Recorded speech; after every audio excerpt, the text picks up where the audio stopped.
সরলতা পূর্বজন্মের অনেক তপস্যা না? হ্যাঁ, সরলতা অনেক তপস্যা না করলে কোনো মানুষ সরল হতে পারে না। সরলের অভিনয় করতে পারে, সরলের অভিনয় করা খুব সহজ, কিন্তু সরল হওয়া খুব কঠিন।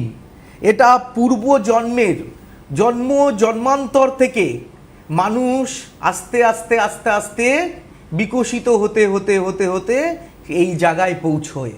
এই সরল অবস্থা আসতে গেলে আমরা জ্যোতিষীরা মনে করি যে বৃহস্পতির অবস্থান অত্যন্ত শুভপ্রদ থাকতে হবে, চন্দ্রের অবস্থান শান্ত এবং চন্দ্রের কারকতা প্রচণ্ড বলবান হতে হবে, এবং পঞ্চম ভাব যেটা পূর্বজন্ম নির্দেশ করে, এই পঞ্চম ভাবও কিন্তু সুগ্রহের প্রভাব দ্বারা প্রভাবিত হতে হবে।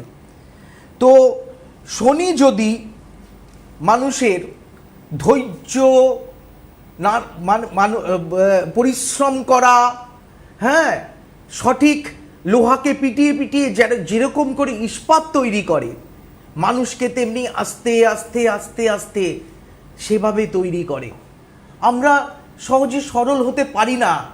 এই সরলতা সহজে আসে না। ঠাকুর শ্রী শ্রী রামকৃষ্ণ পরমহংসদেব এই কথাটা বলেছিলেন যে সরল হতে হবে, শিশুর মতো সরল হতে হবে। শিশুর মতো সরল আমরা হতে পারি না। আমাদের মধ্যে হিংসে আসে, বিদ্বেষ আসে, ওর হলো আমার হলো না, ওকে কি করে ডোমিনেট করা যায়, ওকে কি করে ক্ষতি করা যায়, হ্যাঁ, ওর কেন হলো, হ্যাঁ, আমার ছেলেটা তো পারলো না, ওর ছেলেটা এত বড় হয়ে গেল, ডাক্তার হয়ে গেল, ইঞ্জিনিয়ার হয়ে গেল, ও এত বড় বাড়ি করলো, আমি কেন করতে পারলাম না, হ্যাঁ, ওর পরিশ্রমটা কিন্তু কেউ দেখলো না। তো আজকে সহজ সরল মানুষ যে হন, ঈশ্বর কিন্তু সর্বদা তাকে কখনো দুঃখ দিতে চান না। সাময়িক সে দুঃখের মধ্যে পড়ে ঠিকই, কিন্তু তিনি তাকে পরিত্রাণ করেন।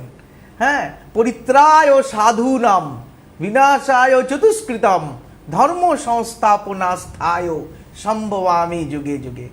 যে ধর্মকে রক্ষা করার জন্য, সরল মানুষকে এই রক্ষা করার জন্য